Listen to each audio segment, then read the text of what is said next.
Maya, ¿qué de año?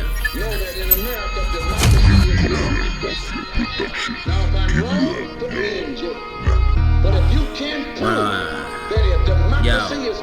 mira, soy el cabrón hijo de puta sin remedio. En dar el cante es en lo que pongo empeño. Muerda lo que muerda, siempre voy al cuello, te degüello. Mientras agachas el pescuezo y te metes mi yello. Es mi yo, mierda que sube y baja como un puesto. Esto es lo que he depuesto hoy. Chorizo bueno, huele mi cagallón. Primo tu morfón ligero, yo como bueno, pedos como truenos. A pata levantada, bro, no los afuego. Así lo hacía el abuelo, somos trompeteros. Te peto el bullacón de Toyacón y sientes el placer supremo. Es una cuestión de oído, no de sofeo. Bailoteo en el boom bap, como Fred Astaire claqueo.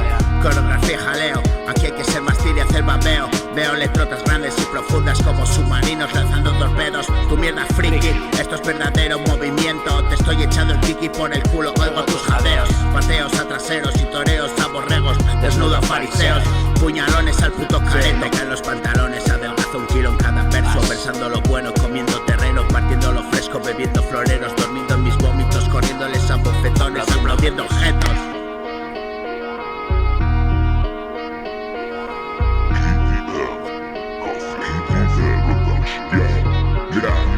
Siguen dormidos.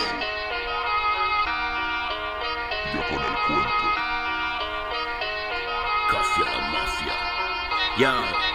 Siguen dormidos y sigo con el cuento. Aporta visión, mercenario y batallón. Esto no es concurso de talentos, es la cara B. No haces ni el karaoke, estoy salvando la función. Haciendo el helicóptero con el cipote. La seta gorda, noviembre, viaje en Bong, experimentos de Mengele. El holocausto al mic, el puto nene. Vamos, prímame, se vuelve punky cuando bebe. Vamos, déjale hostiarse por placer. Putada no es solo caer, joderse es levantarse. Levito como un puto monje, rima zen y gordo como el Buda que se ríe, orejas colgantes, escuchando la mejor de las estupideces. Estupefactos como de sustancias se entretiene. Entre mis pasajes donde firman guajes detrás del style que tiene. Tú dale y bébete mi semen, saludable como una galleta digestive. Recauchutados cereales para desayunar, formica comestible. Putas termitas quieren probar el mueble, pero ¿de qué me hablas si naciste ayer? Me dieron algo de noche, soy tu amanecer.